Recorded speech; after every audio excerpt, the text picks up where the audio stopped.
Hello students, welcome to the class. आज की class में आप सभी का स्वागत है। तो आज हम अपने कनेक्टर्स का पार्ट 5 डिस्कस करेंगे। इससे पहले वाले पार्ट्स में हम कॉन्ट्राडिक्टरी कनेक्टर्स को लेकर चर्चा कर रहे थे। आगे हम कुछ और कॉन्ट्राडिक्टरी कनेक्टर्स पढ़ेंगे, देन उसके बाद हम कॉन्ट्राडिक्टरी प्रीपोजिशंस को लेकर बात करेंगे। अब लास्ट पार्ट में हमने पढ़ा था कॉन्ट्राडिक्टरी कनेक्टर्स क्या होते हैं और कुछ उनके टाइप्स पढ़े थे। तो कॉन्ट्राडिक्टरी कनेक्टर्स या फिर हम बात करें कॉन्ट्राडिक्टरी कनेक्टर्स के अंदर कॉन्ट्राडिक्टरी कंजंक्शंस के बारे में बात करें तो जो दो ऐसी क्लॉजेस को आपस में कनेक्ट करें। देखिए, पहली बात, प्राइमरी फंक्शन याद रखिएगा। कंजंक्शन का प्राइमरी फंक्शन क्या होता है? कंजंक्शन हमेशा दो क्लॉजेस को कनेक्ट करने का काम करता है। यानी एक कंजंक्शन जो है वो दो क्लॉजेस को कनेक्ट करेगा, दो कंजंक्शन तीन क्लॉजेस को कनेक्ट करेंगे। ऐसे ही हम आगे बढ़ते रहेंगे। तो जब भी आप कोई भी स्टेटमेंट लिखते हो और आप दो ऐसे स्टेटमेंट्स को कनेक्ट करना चाहते हो जिसमें अपनी एक खुद की एक स्टेटमेंट में सब्जेक्ट है और वर्ब है, अगेन दूसरी एक स्टेटमेंट में सब्जेक्ट है और वर्ब है, तो उन्हें हम क्लॉजेस बोलते हैं। और दो क्लॉजेस को कनेक्ट करने के लिए हमें जिस वर्ड की रिक्वायरमेंट होती है, या फिर हम बात करें जिन words of phrases, group of words या फिर फ्रेज की रिक्वायरमेंट होती है, उसे हम कंजंक्शंस बोलते हैं। राइट? सो कंजंक्शन आपस में दो क्लॉजेस को कनेक्ट करते हैं। लेकिन अब कॉन्ट्राडिक्टरी कंजंक्शन क्या होते हैं? कॉन्ट्राडिक्टरी कंजंक्शन ऐसी दो क्लॉजेस को कनेक्ट करते हैं जो आपस में एक दूसरे को कॉन्ट्राडिक्ट करें। यानी अगर हमने कोई स्टेटमेंट बोला और हम उसके अब जब उसका जो रिप्लाई आएगा या फिर उसकी जो आगे की स्टेटमेंट है, तो हम ये अज्यूम करके चलते हैं कि वह जो स्टेटमेंट होगी वह इसी जो स्टेटमेंट हमने दी है उसके आधार पर होगी। फॉर एग्जाम्पल के तौर पे, कल बहुत बारिश हो रही थी, फिर भी हम खेलने गए। तो जो हम खेलने गए थे, अब ये जो खेलने गए थे तो हमने एक्सपेक्ट नहीं किया था कि बारिश में कोई खेलने जाएगा, लेकिन बारिश होने के बावजूद भी खेलने गए। तो ये कॉन्ट्राडिक्टरी बात हो गई कि बाहर मौसम खराब है फिर भी खेलने के लिए जा रहे हैं। तो ये कॉन्ट्राडिक्टरी है जो सामान्य तौर पे हमें देखने को नहीं मिलता है। तो कॉन्ट्राडिक्टरी का मतलब यही होता है, जो इन जर्नल जब हम बात करें, जो अपोजिट नेचर के सेंटेंसेस होते हैं या क्लॉज होते हैं, नॉट सेंटेंसेस, क्लॉज होते हैं, उसको जो आपस में कनेक्ट करते हैं कंजंक्शंस, उन्हें हम कॉन्ट्राडिक्टरी कंजंक्शन कहते हैं। तो उसके अंदर हमने दो, ऑल दो, ये सब कंजंक्शंस को लेकर बात करी थी। आगे हम बात करते हैं बट, हाउएवर, नेवरदीलेस और येट। राइट? तो अब हम बट को लेकर बात करते हैं। तो आपने अपनी क्लासेस के अंदर जो प्राइमरी क्लासेस रही होंगी, जब भी आपने इंग्लिश को रीड किया होगा, रीडिंग्स करी होंगी, न्यूज़पेपर आर्टिकल्स या टेक्स्ट बुक पढ़ा होगा, तो आपने बट का यूज बहुत देखा होगा। तो इसको अगर हम हिंदी में बात करें तो इसको हम लेकिन बोलते हैं। तो आपने बट का यूज काफी देखा है। अब बट जो होता है वो एक कंजंक्शन होता है। तो हमने बताया था फैन बॉयज, अगर आपको पता हो, कंजंक्शन के अंदर मैंने कोऑर्डिनेट कंजंक्शंस पढ़ाए थे, उसके अंदर जो बी रिप्रेजेंट करता है ये बट को रिप्रेजेंट करता है। अगर यहाँ पर एक और बात है, देखिए, बट जो होता है वो दो इंडिपेंडेंट क्लॉजेस को जोड़ता है। अब इंडिपेंडेंट क्लॉज का मतलब होता है जो क्लॉजेस अपने आप में कंप्लीट होती हैं उनको हम इंडिपेंडेंट क्लॉज देते हैं। यानी उनके स्टेटमेंट को बताने के लिए या उनको सिंप्लीफाई करने के लिए, समझाने के लिए हमें किसी और क्लॉज की जरूरत नहीं होती है, वो अपने आप में अपना मीनिंग कन्वे करती हैं, उनको हम इंडिपेंडेंट क्लॉज बोलते हैं। यानी जो किसी और क्लॉज के ऊपर निर्भरता ना दिखाए। लेकिन बट को हम किस तरीके से पढ़ेंगे? देखिए, बट को हम एज अ कॉन्ट्राडिक्टरी कंजंक्शन पढ़ेंगे। Right? So but used as a conjunction in a sentence typically serves to introduce contrast और an exception to what just has been said। यानी हमने जो भी कुछ बोला, what has just been said, यानी जो बोला उसके कॉन्ट्रास्ट में या उसके एक्सेप्शन में, यानी हमने उससे कुछ अलग हटके जो स्टेटमेंट दी गई, यानी जो अपनी प्रीवियस स्टेटमेंट को फॉलो नहीं कर रही है, उसको हम कॉन्ट्राडिक्टरी कंजंक्शन बोलते हैं। बट हमारा उसमें यूज होता है। It often connects two clauses where the second clause presents contrasting idea का मतलब है विरोधाभास वाली जो आइडिया या बात करेगा, एक्सेप्शन और contradiction to the first clause, but introduce a contrast between the speaker's desire to attend the party and the fact that they were too tired to do so। right? तो जो but होता है वो हमारा क्या करता है? contrast आइडिया को कनेक्ट करता है। यूजेस ऑफ बट, तो अब देखिए मीनिंग आप समझ गए। बट हमारा कॉन्ट्राडिक्टरी कंजंक्शन होता है, दो अलग विरोधाभास वाली जो क्लॉजेस होती है उनको कनेक्ट करता है। अब उसके यूजेस क्या हैं? तो एक तो पहला यूज हो गया कि ये कॉन्ट्रास्ट यानी जो विरोधाभास वाली स्टेटमेंट्स होंगी उनको कनेक्ट करेगा, उनको इंट्रोड्यूस करेगा। So it is most commonly use to introduce a statement that contrast with the statement preceding it. तो मैंने आपको बताया होगा जब भी आप बट जिस भी क्लॉज के साथ लिखते हो तो वो हमारी सेकेंडरी क्लॉज होती है, यानी जो प्राइमरी क्लॉज है, जैसे I wanted to go to the concert, मैं कॉन्सर्ट जाना चाहता था, तो ये हमारी प्राइमरी स्टेटमेंट होगी। But I had to work, लेकिन मुझे काम था, राइट, मुझे काम करना था या फिर मेरे पास काम था, तो इस वजह से वो जा नहीं पाया। तो कॉन्ट्राडिक्टरी है, उसकी इच्छा थी कॉन्सर्ट जाने की लेकिन काम की वजह से वो जा नहीं पाया। तो but I had to work, ये जो है ना, ये हमारी सेकेंडरी क्लॉज होती है, यानी इसको हमने कंजंक्शन के साथ जोड़ा और ये हमारा कॉन्ट्रास्ट करता है हमारी प्राइमरी क्लॉज को, यानी जो आपने अपनी बात कही है प्राइमरी क्लॉज में उसके अपोजिट या कॉन्ट्रास्टिंग बात करेगा बट कंजंक्शन के साथ जो हमारी क्लॉज यूज की जाएगी। Exception, but can indicate an exception to what has been previously said. तो जो बट होता है वो हमारा एक्सेप्शन को भी रिप्रेजेंट करता है, जो पहला हमने स्टेटमेंट दिया उससे एक्सेप्शन में हम बट को भी यूज करते हैं। जैसे कि एवरीवन एंजॉयड द मूवी, हर किसी ने मूवी को एंजॉय किया था, but Alex thought it was too long, लेकिन जो एलेक्स था वही ये सोच रहा था कि मूवी काफी लंबी है। तो इसका मतलब क्या है कि सबने एंजॉय किया, जितने भी मान लीजिए 10 फ्रेंड थे, 10 फ्रेंड जो थे वो आपस में मूवी देखने के लिए गए और 10 में से 9 जो फ्रेंड है उन्होंने एंजॉय किया। एलेक्स जो है उसने बोला कि मूवी काफी बड़ी है और मुझे बोरिंग हो गया है, मुझे इंटरेस्ट नहीं आया। तो यानी हम एक्सेप्शन बता रहे हैं कि पूरे ग्रुप में से एलेक्स ऐसा था जिसको मूवी काफी लंबी और बोरिंग लगी, राइट। सो हम एक्सेप्शन के तौर पे भी बात करते हैं, क्योंकि यहाँ पर देखिए कॉन्ट्रास्ट भी हो रहा है कि हर किसी ने मूवी को एंजॉय तो किया लेकिन जो एलेक्स था उसको मूवी पसंद नहीं आई, ये कॉन्ट्राडिक्टरी बात भी यहाँ पर हो गई। सरप्राइज और अनप्रिडिक्टेबिलिटी, अनप्रिडिक्टेबिलिटी का मतलब होता है कि जिस बात का आप अनुमान ना लगा सको। पूर्व अनुमान होता है, प्रिडिक्टेबल होता है, और जिस चीज का पूरा अनुमान नहीं हम कर पाते उसको हम बोलते हैं unpredictable. Sometimes but is introduce used to introduce a statement that is surprising or unexpected in the context of the previous statement। यानी but को हम ऐसी स्टेटमेंट के साथ भी यूज करते हैं जो हमारी प्रीवियस स्टेटमेंट को लेकर सरप्राइजिंग दे, यानी आपने उम्मीद नहीं की है कि ऐसा कुछ उसका उत्तर भी हो सकता है, लेकिन हम ऐसी सिचुएशन में भी बट का इस्तेमाल करते हैं। जैसे कि द टास्क सीम्ड सिंपल, तो जो टास्क था वो देखने में काफी सिंपल लग रहा था, but it took hours to complete, लेकिन उसको पूरा करने में घंटों लग गए। यानी जो चीज आपको आसान लग रही थी लेकिन जब आपने उसको किया, प्रैक्टिकली किया, तो उसको करने में काफी मशक्कत आई, काफी समय गया। तो यानी सरप्राइजिंग था कि देखने में तो आसान था लेकिन करते टाइम बड़ा मुश्किल हो गया आपको वो टास्क। तो इसका मतलब ये है कि अनप्रिडिक्टेबल चीजों के लिए, सरप्राइजों के लिए भी हम बट का इस्तेमाल कर सकते हैं। रेफ्यूटेशन और करेक्शंस, इट कैन रिफ्यूट और correct a statement that has been made earlier. तो ये स्टेटमेंट को करेक्ट करने के लिए भी यूज किया जाता है। जैसे कि you might think this math problem is unsolvable but there is actually a straightforward solution. अब देख लीजिए क्या स्टेटमेंट है कि आपने सोचा होगा कि ये जो मैथ्स की जो प्रॉब्लम है ये अनसॉल्वेबल है, यानी अनसॉल्वेबल का मतलब है कि इसका कोई हल नहीं है, लेकिन इसका एक सीधा साधा उत्तर भी है। यानी अब यहाँ पर देखिए करेक्शन है कि हमने जो लगा था कि आप जो सोच रहे थे कि इसको हम सॉल्व नहीं कर सकते, लेकिन इसका सीधा साधा उत्तर भी है। तो यहाँ पर हम इसको एज ए करेक्शन, क्वालिफिकेशन के तौर पे भी यूज हो सकता है, but is used to qualify और modify statement, often softening the impact of what is being said. तो the car is old but it is still very reliable.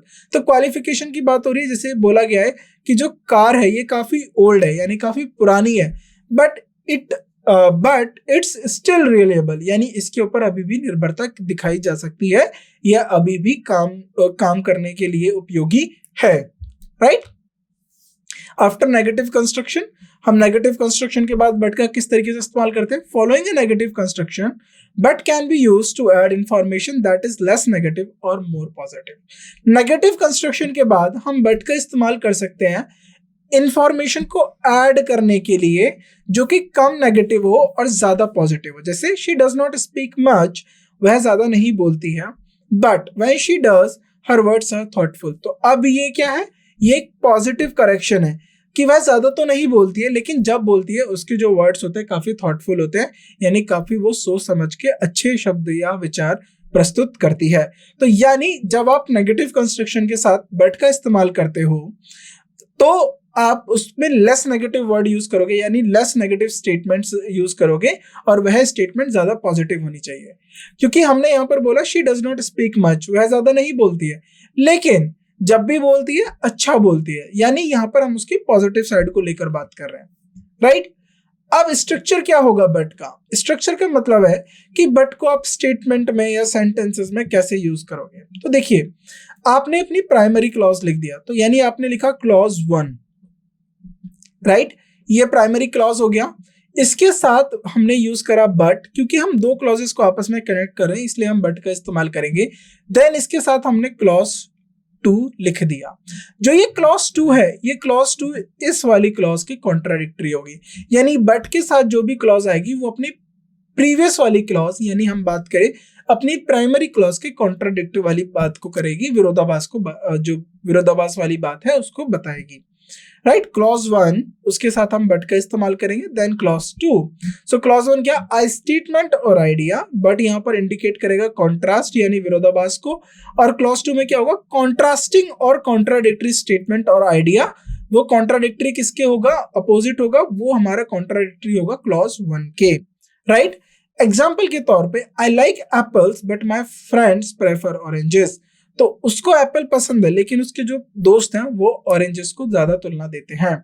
सो यहाँ पर आई लाइक एप्पल क्या हो गया, ये हमारी मतलब मेन सेंटेंस हो गया। हम इस बात को कहना चाहते हैं कि मुझे एप्पल पसंद है, लेकिन ये हमारा कॉन्ट्रास्ट हो गया। फिर वो बता रहे हैं कि उसके दोस्त को ऑरेंजेस पसंद है, उसके दोस्त को ऑरेंजेस पसंद है। अब now, so comma with but, a comma is used before but when connecting, तो कॉमा भी हम यूज कर सकते हैं बट के साथ जब हम कनेक्ट करना चाहें, right. She is talented but she is very modest, वो काफी ज्यादा टैलेंटेड है लेकिन काफी ज्यादा मॉडेस्ट है, राइट। अब क्या होते हैं rules associated with but, but के साथ किस तरीके के रूल्स हमें ध्यान में रखने चाहिए जब भी हम अपने स्टेटमेंट्स या सेंटेंसेस लिखें ग्रामर के अंदर बट को लेकर। सो या पहला रूल तो यही होगा कंजंक्शन के साथ, कि बट एक कंजंक्शन है तो कंजंक्शन का जनरल रूल कि बट जो है दो क्लॉजेस को कनेक्ट करेगा, और हर एक क्लॉज में क्या होना चाहिए, अपना एक सब्जेक्ट होना चाहिए और अपना एक वर्ब होना चाहिए। इस वाली क्लॉज में भी अपना सब्जेक्ट अपना वर्ब, राइट। क्लॉज 1 क्लॉज 2, तो इस तरीके के दो स्टेटमेंट्स या दो क्लॉजेस को जो है बट हमारा कनेक्ट करेगा, क्योंकि ये कंजंक्शन है और ये यूनिवर्सल रूल है कंजंक्शन के साथ कि कंजंक्शन हमेशा दो क्लॉजेस को कनेक्ट करता है, ना कि ग्रुप ऑफ वर्ड्स को, राइट। वो काम जो होता है वो हमारा प्रीपोजिशन का होता है। सो कॉन्ट्रास्ट और अपोजिशन स्टेटमेंट्स को बट कनेक्ट करता है, जैसे but is used to introduce a clause that contrast with और opposes the clause before it, यानी बट ऐसी स्टेटमेंट्स के साथ आता है या हमारी जो कॉन्ट्रास्टिंग क्लॉज है उसको इंट्रोड्यूस करता है, जो कॉन्ट्रास्ट करेगा या जो विरोध करेगी अपनी पुरानी, यानी जो पहले आपने जो कथन बोला है उसको कॉन्ट्रास्ट या उसका विरोध में जो आप कथन बोलेंगे उसके साथ बट का इस्तेमाल किया जाएगा। He is old but he is still active, यानी देखिए ये कॉन्ट्रास्ट वाली बात हो गई, यह बुजुर्ग है या फिर यह बूढ़ा है, यह उम्रदराज है, बट लेकिन यह काफी एक्टिव है, राइट। इंडिपेंडेंट क्लॉज, अब मैंने आपको बताया जो बट होता है ये हमारा कोऑर्डिनेटिंग कंजंक्शन होता है और ये दो इंडिपेंडेंट क्लॉजेस को कनेक्ट करेगा, राइट। सो बट किसको कनेक्ट करता है, दो इंडिपेंडेंट क्लॉजेस को कनेक्ट करता है। Each could stand as a separate sentence, हर किसी को आप एक सेपरेट सेंटेंस की तरह पे लिख सकते हो।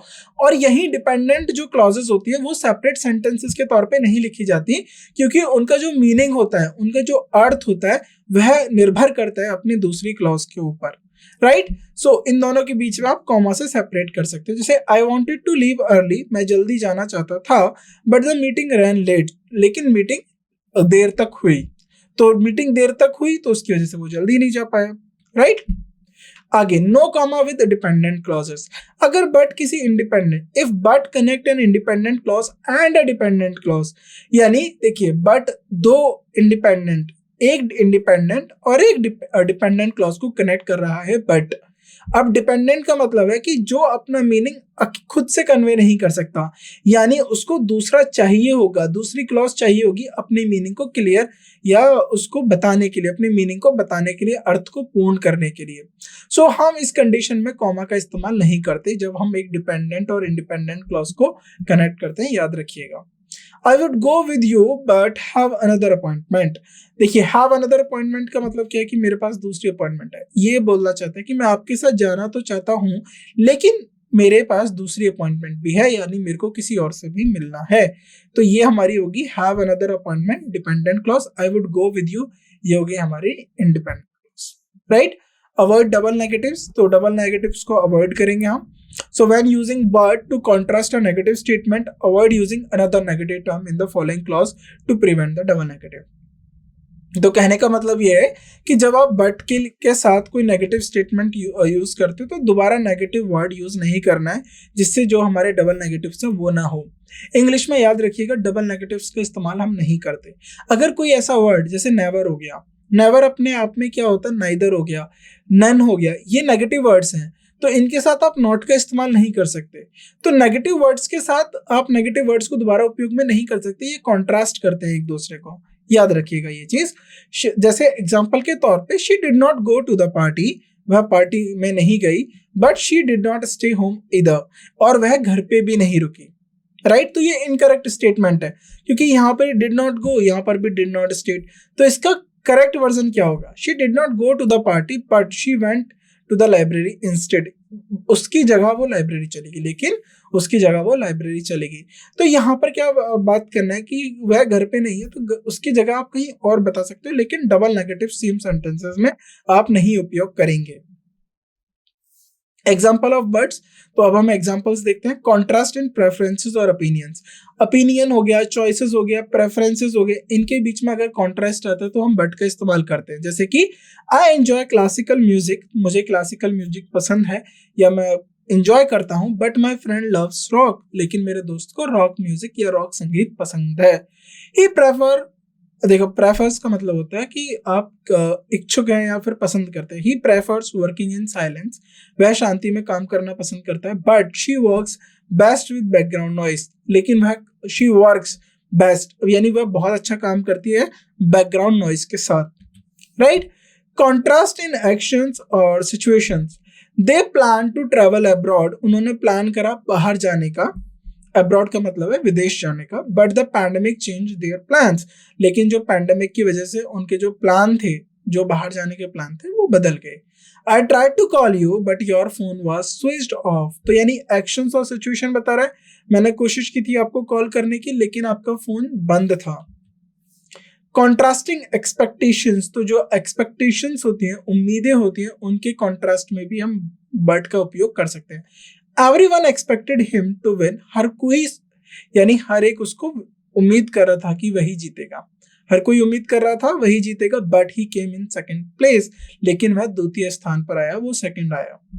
द फोरकास्ट प्रेडिक्टेड सनशाइन, देखिए फोरकास्ट क्या होता है, वेदर फोरकास्ट होता है ना कि मौसम विभाग भविष्यवाणी करता है कि धूप निकलेगी, बारिश होगी, स्नो गिरेगा, राइट, बादल होंगे, तूफान आएगा। तो इस तरीके से फोरकास्ट ने प्रिडिक्ट किया था कि सनशाइन होगी, जो भविष्यवाणी की थी मौसम की वो था कि सनशाइन होगा, धूप निकलेगी, but it ended up raining all day, लेकिन वो जो पूरा दिन था वो बारिश हुई, पूरे दिन क्या हुई, बारिश हुई। तो कॉन्ट्रास्ट क्या है, मतलब बदल गया, कॉन्ट्रास्ट जो है विरोधाभास वाली बात हुई, धूप निकलने की जगह पर बारिश हो गई।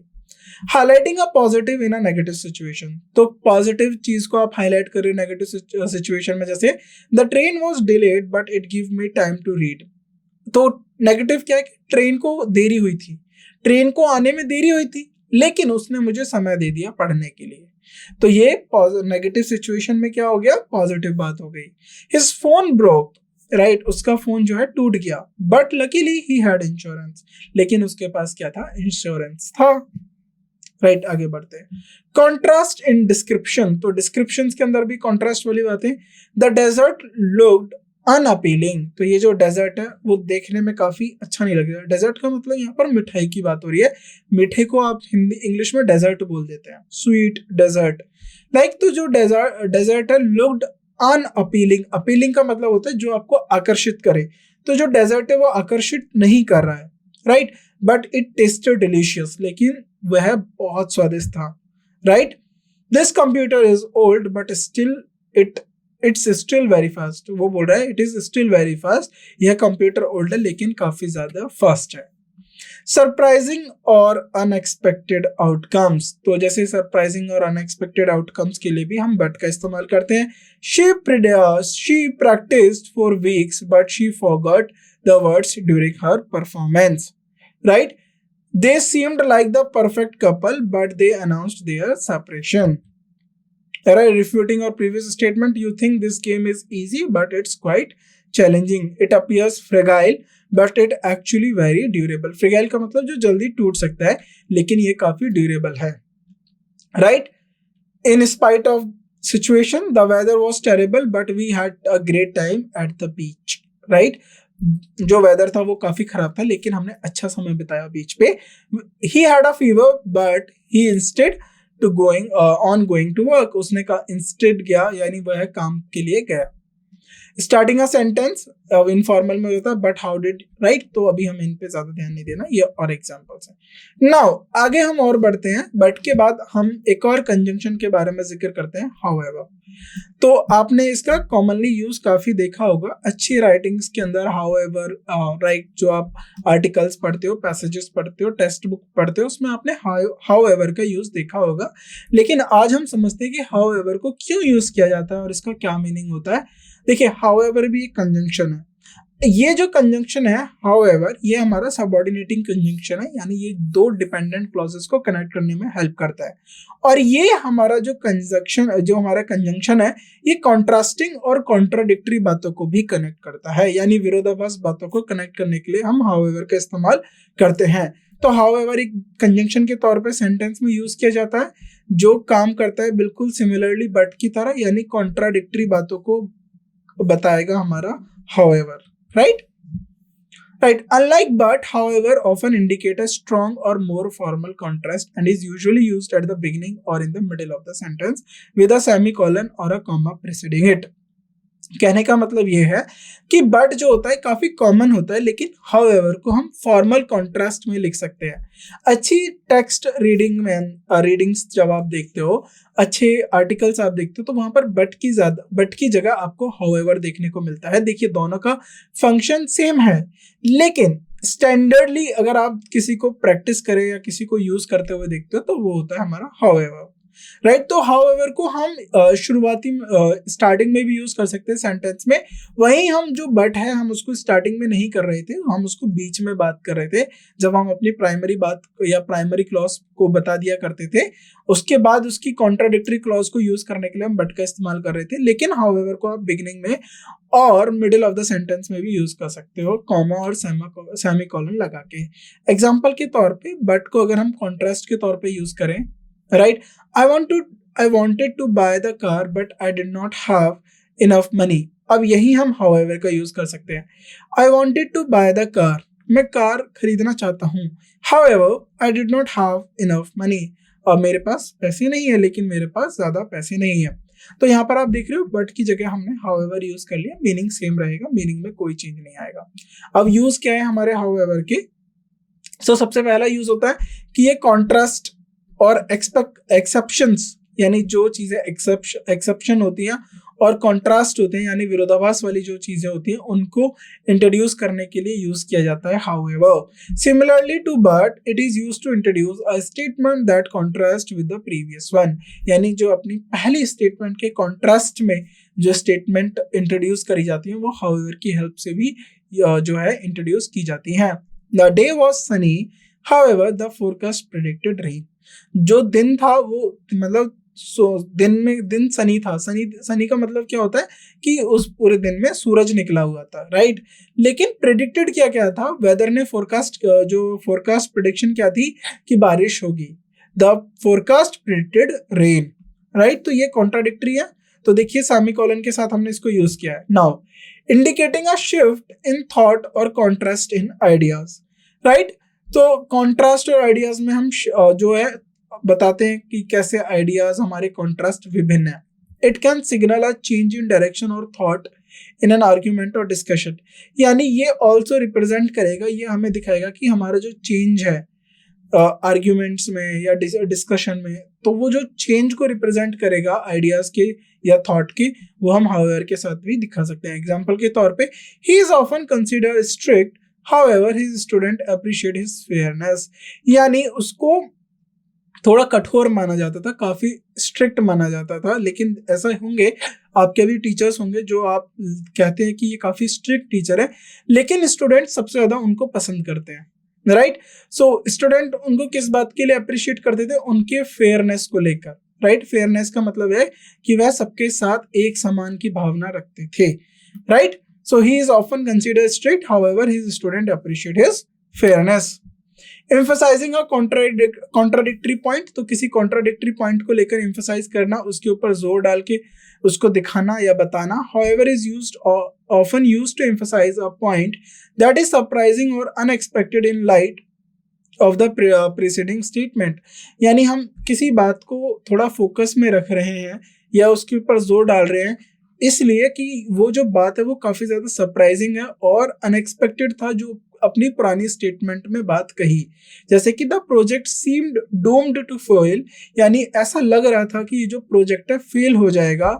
However, it turned out to be a huge success, लेकिन वह जो प्रोजेक्ट है बहुत बड़ी उपलब्धि बन गया, यानी जो प्रोजेक्ट आपको लग रहा था फेल होगा वह आगे चल के बहुत बड़ी उपलब्धि में बदल गया, राइट। तो ये कॉन्ट्राडिक्टरी बात है। आगे बढ़ते हैं। फॉर्मल और एकेडमिक राइटिंग में भी हम हाउएवर का यूज करते हैं। It is commonly used in formal और academic writings to introduce a nuance, का मतलब होता है बारीकियां और complex contrast. The theory has several merits, however it is practically applications are limits, right. तो यानी किसी थ्योरी के जो है बहुत सारे फायदे हैं, मेरिट्स हैं, उपयोग हैं, लेकिन उसके जो प्रैक्टिकल एप्लीकेशंस हैं वो काफी लिमिटेड हैं, तो यानी कॉन्ट्राडिक्टरी बात हो गई। Starting a new sentence for emphasises, हम किसी नए सेंटेंस की भी शुरुआत कर सकते हैं हाउएवर के साथ। While but is commonly used with in a sentence, जो बट था उसको हम सेंटेंस के बीच में इस्तेमाल करते थे, लेकिन हाउएवर को हम सेंटेंस के स्टार्टिंग में यूज कर सकते हैं और फॉलो अ सेमीकोलन और added emphasis on the contrast, right. So example के तौर पे he promise to attend the meeting full stop, now see however he did not show up, right. तो यहाँ पर हमने नए स्टेटमेंट के स्टार्टिंग में हाउएवर का इस्तेमाल किया। स्ट्रक्चर क्या होगा अगर हम इसको मिड सेंटेंस में यूज करेंगे, तो मेन क्लॉज, देन उसके बाद सेमीकोलन, आपको दिखाना होगा सेमीकोलन से कि यहाँ पर हमारी मेन क्लॉज खत्म हुई, देन हाउएवर, उसके बाद कॉमा, तो यानी मेन क्लॉज हो गया आपका हाउएवर। ये तब आप यूज करोगे जब आप हाउएवर को इन बिटवीन यूज करो, देन आप उसके बाद कॉन्ट्रास्टिंग क्लॉज, राइट। ये हमारा हो गया स्ट्रक्चर हाउएवर का मिड सेंटेंस के अंदर। She is qualified for the job, वह जॉब के लिए क्वालिफाइड है। However she lakhs experience in this field, लेकिन उसके पास एक्सपीरियंस नहीं है इस फील्ड में। आगे बिगिनिंग ऑफ न्यू सेंटेंसेस, अब किसी नए सेंटेंस के लिए आप कैसे लिखोगे, मेन क्लॉज, उसके बाद आप रखेंगे फुल स्टॉप, देन आपके बाद हाउएवर, उसके बाद कॉमा, फिर contrasting clause. The weather was terrible, जो वेदर था वो काफी खराब था। However the event was still a success, लेकिन जो इवेंट था फिर भी एक सक्सेस रहा, यानी इवेंट काफी अच्छे से हुआ। विद इन अ सेंटेंस, अगर हम with in a sentence use करें, ये काफी लेस कॉमन है, यानी ये आपको ज्यादा स्ट्रक्चर देखने को नहीं मिलेगा, लेकिन एक बार फिर भी हम इसे देख लेते हैं।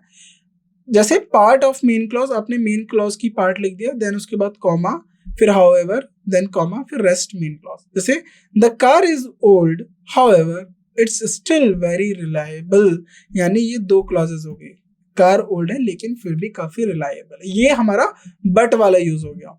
अब रूल्स क्या है जो हमारे हाउएवर से एसोसिएट रहते हैं, यानी जिनको हमें ध्यान देना चाहिए जब भी हम हाउएवर का उपयोग करें।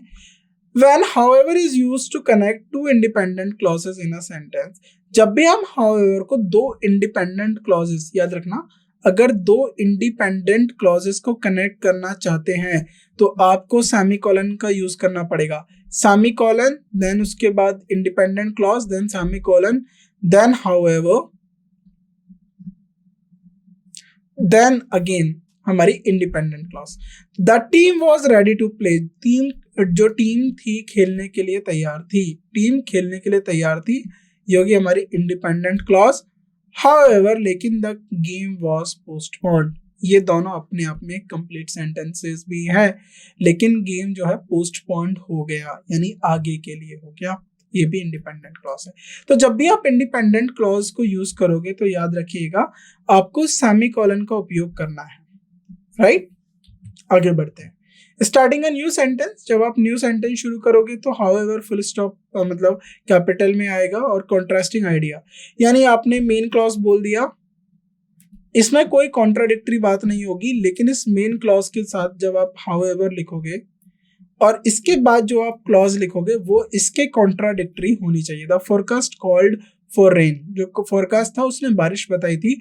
However the day was Sunny and clear, जो दिन में सूरज था और साफ था. अवॉइडिंग मिसप्लेसमेंट, तो मिसप्लेसमेंट को आपको अवॉइड करना है, यानी however should not be placed between the subject and the verb और in the middle of the verb phrase, यानी किसी भी वर्ब फ्रेज के बीच में नहीं आएगा और सब्जेक्ट और वर्ब के बीच में नहीं आएगा. राइट, जैसे she however went to the store, ये गलत है क्योंकि ये सब्जेक्ट और वर्ब के बीच में आ गया. She went to the store however she forgot to buy milk, लेकिन वो जो है मिल्क ले जाना भूल गई. Not a coordinating conjunction. So unlike but, मैंने आपको बताया था बट जो होता है कोऑर्डिनेटिंग कंजंक्शन होता है, लेकिन हाउएवर एक कोऑर्डिनेटिंग कंजंक्शन नहीं होता. So it can not be used to join two clauses commonly with a comma. So आप कॉमा के साथ दो क्लॉजेस को सिंपली कनेक्ट नहीं कर सकते, इसके लिए प्रॉपर पंक्चुएशन मार्क्स चाहिए, ये बहुत इंपॉर्टेंट है.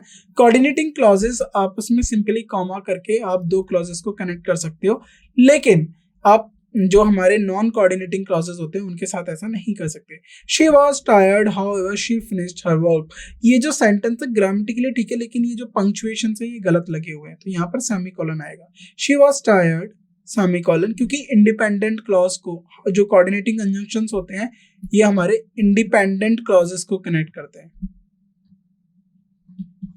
और जो हमारा हाउएवर होता है वो हमारा कोऑर्डिनेटिंग कंजंक्शन नहीं होता. अगर आप उसके साथ इंडिपेंडेंट क्लॉज करना चाहते हो तो आपको सेमीकोलन जो है यूज करना होगा. रूल 1 को याद रखिएगा. Right, not starting a clause in the middle of the sentence, तो मिडिल ऑफ द सेंटेंस में कोई क्लॉज को स्टार्ट नहीं करेगा. When however is used in the middle of a sentence it should not start a new clause. तो जब भी आप हाउएवर को मिडिल ऑफ द सेंटेंस में यूज करो तो याद रखिएगा कि कोई नई क्लॉज को स्टार्ट नहीं करना है. It acts more like an interrupter and should be surrounded by commas, तो कॉमास के साथ use. The recipe however was more, तो the recipe was more complicated than she expected, तो इसमें यहाँ पर however का यूज कर लिया गया. राइट, एग्जाम्पल्स देख लीजिए. I wanted to go to the movie, however I did not have enough money. She is talented musician, however she struggles with stage fright. The weather forecast predicted rain, however the sun is shiny or brightly today. The company has been successful in the past, however recent financial troubles have been raised concern. I am tired, however I will push through and finish this project. Right. The restaurant had excellent reviews, however our dining experience was disappointing. The new policy may seem strict, however it is necessary to maintain a safe working environment. They studied diligently for the exam. He studied diligently मतलब अच्छे से, assiduous, hard working. Right, he studied diligently for the exam, however he still did not achieve the desired score. The product is expensive, however its quality justifies the cost. She loves to travel, however she has never been outside for her home country. Right, तो ये बहुत सारे examples थे और देखा होगा आपने जो भी एग्जांपल हमने डिस्कस करे वो अपने कॉन्ट्ररी थे, यानी उनका जो दूसरा हमारा स्टेटमेंट था कॉन्ट्राडिक्टरी था. अब आगे चर्चा करते हैं हम नेवरदीलेस.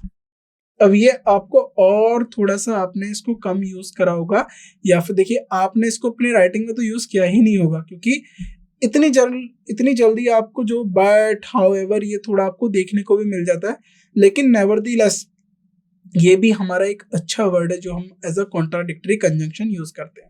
सो नेवरदीलेस का मतलब क्या होता है, किस तरीके से इसके यूज करते हैं, क्या इसके रूल्स होते हैं और एग्जांपल्स हम अभी इसकी चर्चा करते हैं। Nevertheless is a transitional word, it introduces a contrast और कंसेशंस इन अ सेंटेंस। तो ये सेंटेंस में कॉन्ट्रास्ट और कंसेशन को इंट्रोड्यूस करता है। It indicates that despite a previous statement or situation, the following information present in opposing or contrasting idea, यानी अपनी बावजूद अपनी जो पिछला कथन है, जो उसने कथन बताया है या सिचुएशन है, उसके बावजूद जो ये नया हमारा अगला स्टेटमेंट आएगा वो कॉन्ट्रास्ट करेगा अपने पिछले स्टेटमेंट को। It shows that the subsequent point is still true or relevant despite what has mentioned before. It is similar in meaning to however, nonetheless और but still, right? तो ये काफी सिमिलर मीनिंग होता है। यूजेस क्या है, use of नेवरदीलेस का आपको यूज देखना है। यूज क्या है नेवरदीलेस का?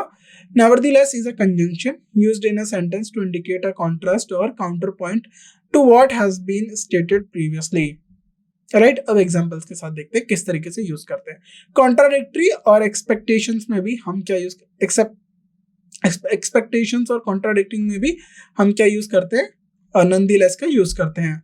It is used to introduce a statement that contrast with something that might lead to different expectations, जैसे कि the hike was difficult and tiring. Tiring मतलब जो हाइकिंग जो था वो काफी डिफिकल्ट थी और थकाने वाली थी, right? Nevertheless we reached the summit and enjoyed the view. फिर भी हम जो है, समिट का मतलब है टॉप ऑफ माउंटेन, हाइक मतलब पहाड़ों पे चढ़ने की बात हो रही है, काफी ज्यादा मुश्किल थी और थकाने वाली थी, फिर भी हम माउंटेन के टॉप पे चढ़े और जो एंजॉय था उसको, जो व्यू था उसको एंजॉय किया। Maintaining a point despite adverse circumstances, right? अब कैसे कि ये देखिए, it shows that point being made still stands despite contrary evidence और आर्ग्यूमेंट। तो जो भी पॉइंट हमने कह दिया उसको जस्टिफाई करने के लिए भी यूज किया जाता है, जैसे कि his arguments were compelling nevertheless they fail to convince the sceptical audience. उसके जो आर्ग्यूमेंट्स थे काफी ज्यादा कंपेलिंग थे और फिर भी जो वो फेल हो गए और कन्विंस नहीं कर पाए ऑडियंस को, राइट? इंट्रोड्यूसिंग अ सरप्राइजिंग और अनफोर्सीन आउटकम। सो नेवरदीलेस किस लिए यूज किया जाता है? Present an outcome that is somewhat unexpected in the given context और द प्रीवियस कॉन्टेक्स्ट, यानी कि कुछ अनएक्सपेक्टेड आउटकम्स, यानी जिस चीज को लेकर उम्मीद ना की हो ऐसा कुछ आउटकम निकल के आए अपनी पुरानी वाली स्टेटमेंट को लेकर, इस कंडीशन में भी हम जो है यूज करते हैं नेवरदीलेस का। जैसे the weather forecast was bleak nevertheless we had a sunny day. तो जो वेदर फोरकास्ट थी वो ब्लीक की गई थी, लेकिन जो दिन था वो सनी डे था, यानी सूर्य था उस दिन। फॉर्मल एंड एम्फेटिक कॉन्ट्रास्ट में हम नेवरदीलेस को ज्यादा यूज करते हैं। फाउंड इन मोर फॉर्मल और एकेडमिक राइटिंग्स में नेवरदीलेस का ज्यादा यूज किया जाता है। तो जब आप अच्छे ऐसे और पैराग्राफ पढ़ोगे तो वहां पर आप नेवरदीलेस को ज्यादा देखोगे, क्योंकि ये ज्यादा स्ट्रॉन्ग और एम्फेटिक होता है, यानी किसी बात पे ज्यादा वजन डालता है। The study has some limitations nevertheless its findings are important, यानी जो स्टडी की गई है उसके कुछ लिमिटेशंस है, लेकिन जो फाइंडिंग्स मिली हैं वो ज्यादा इंपॉर्टेंट है, right? Reaffirming a position after acknowledging a counter agreement. अब देखिए क्या है इसका मतलब, when acknowledging a counter argument और कंसेशन। तो जब हम एक्नॉलेज करते हैं किसी काउंटर आर्ग्यूमेंट को या कंसेशन को, तो हम नेवरदीलेस का यूज करते हैं। There are some drawbacks to this method, nevertheless it remains the most effective approach available. अब बोला जा रहा है कि कुछ ड्रॉबैक्स हैं इस मेथड में, लेकिन फिर भी अब हम उसको एक्नॉलेज कर रहे हैं। हमने बताया कि हाँ इस जो मेथड है इसके अंदर कुछ सेटबैक्स हैं, कुछ कमियां हैं, लेकिन फिर भी ये सबसे इफेक्टिव अप्रोच है किसी काम को करने के लिए। अब नेवरदीलेस का स्ट्रक्चर क्या होगा? मेन क्लॉज यूज हो जाएगा, देन उसके बाद full stop, nevertheless and then comma, right? तो सेपरेट सेंटेंसेस में आप इस तरीके से करोगे, main clause, then full stop, then nevertheless, then comma. The weather forecast predicted rain, full stop. Nevertheless, we experienced a sunny day. Within a single sentences में independent clause, then semicolon, फिर nevertheless के बाद comma और independent contrasting clause, same as however, जैसे हमने however का इस्तेमाल करा नेवरदीलेस का भी बिल्कुल वैसे। The task was challenging, nevertheless they completed it on time. Beginning of a new clause, dependent clause, अब देखिए नई क्लॉज के लिए पहले डिपेंडेंट क्लॉज कॉमा फिर नेवरदीलेस कॉमा फिर again independent clause. Although it was late, अब ये होगी हमारी dependent clause. Although it was late, बावजूद इसके हम लेट थे, लेकिन they decided to start the project, लेकिन उन्होंने प्रोजेक्ट को स्टार्ट करने का डिसाइड किया। रूल्स क्या है? Introducing a contrasting idea, contrasting idea को इंट्रोड्यूस करने के लिए हम नेवरदीलेस को यूज करेंगे। The event the weather was terrible, फिर भी इवेंट जो है सक्सेस रहा नेवरदीलेस। पंक्चुएशंस क्या होंगी? सेमीकोलन का यूज किया जाएगा। उसके बाद नेवरदीलेस, जब हम इंडिपेंडेंट क्लॉजेस की बात करेंगे, देन उसके बाद हमारे पास again contradictory clause, right. She knew the risk, full stop. अब देखिए फुल स्टॉप के साथ जब हम स्टार्ट करेंगे न्यू सेंटेंसेस के बाद, she knew the risk, full stop, nevertheless she decide to invest. Position in a sentence आपको बता दिया कि जब आप उसको बीच में यूज करोगे तो पंक्चुएशन मार्क यूज करोगे, सेमीकोलन यूज करोगे, लेकिन अगर आप इंडिपेंडेंट क्लॉज करोगे तो सेमीकोलन, अगर आप डिपेंडेंट क्लॉज करोगे तो ऐसे, despite the difficulty, full stop, nevertheless they manage to complete the project, right. Avoiding misplacement, और ये अगेन ये भी हमारा जो है सब्जेक्ट और उसके या फिर दो वर्ब के बीच में नहीं आ सकता, वर्ब फ्रेज के बीच में नहीं आ सकता, सब्जेक्ट और वर्ब के बीच में नहीं आ सकता। She was nevertheless going to the store, गलत है। She was going to the store, nevertheless she was feeling unwell, not a coordinating conjunction, again nevertheless जो है एक coordinating conjunction नहीं है but और and की तरह, so simply इसको हम comma के साथ connect नहीं कर सकते, तो इसके लिए हम proper punctuation mark का use करेंगे, semicolon का use करेंगे जब भी हम independent clauses की बात करेंगे, right। एग्जाम्पल्स हैं ये हमारे नेवरदीलेस के, तो आप इनको पढ़ लीजिएगा और समझ लीजिएगा, सेम एज ये हमारे जो एग्जाम्पल्स हैं बिल्कुल हाउएवर और बट की तरह। आगे बढ़ते हैं हम लोग अगले, येट। जो अगला कंजंक्शन होता है वो होता है हमारा येट। अब येट भी एक कॉन्ट्रास्टिंग या फिर हम बात करें कॉन्ट्राडिक्टरी कंजंक्शन है, ये कॉन्ट्रास्टिंग स्टेटमेंट्स को कनेक्ट करने के काम आता है। Yet is used as a conjunction to introduce a contrast और surprising elements in relation to preceding clause, यानी अपनी जो पिछली वाली क्लॉज है उसकी कॉन्ट्राडिक्टरी में भी यूज किया जाता है। It function similarly to but, ये बट की तरह काम करता है, राइट। ये दो स्टेटमेंट्स को कनेक्ट करता है। How the second statement is unexpected और काउंटरेटिव। काउंटर इंट्यूटिव का मतलब है कि अपनी जो पहली स्टेटमेंट है उससे काउंटर करेगी या फिर उसके विरोध में बात करेगी, राइट। आगे बढ़ते हैं। यूज क्या होगा येट का? अगेन इसको हम कॉन्ट्रास्ट में यूज करेंगे, अपोजिशन या अपोजिट बात करेंगे, जैसे he is a novice chess player. Novice का मतलब होता है नया, yet he won the tournament, वो काफी नया चेस प्लेयर है लेकिन फिर भी वह टूर्नामेंट जीत गया। एम्फसाइजिंग, काउंटर पॉइंट को एम्फसाइज करेंगे। She felt अनप्रिपेयर्ड for the exam, वो अनप्रिपेयर्ड थी एग्जाम के लिए, yet she score the highest in her class, फिर भी उसने अपनी क्लास में हाईएस्ट स्कोर किया, सबसे ज्यादा स्कोर करा। कन्वेइंग रिजिलियंस और डिटर्मिनेशन, तो ये रिजिलियंस और डिटर्मिनेशन को भी कन्वे करता है। दे were outnumbered in the competition, यानी जिनको गिना नहीं जाता है, बोलते हैं ना कि ये क्या जीतेंगे, इनको तो छोड़ दो।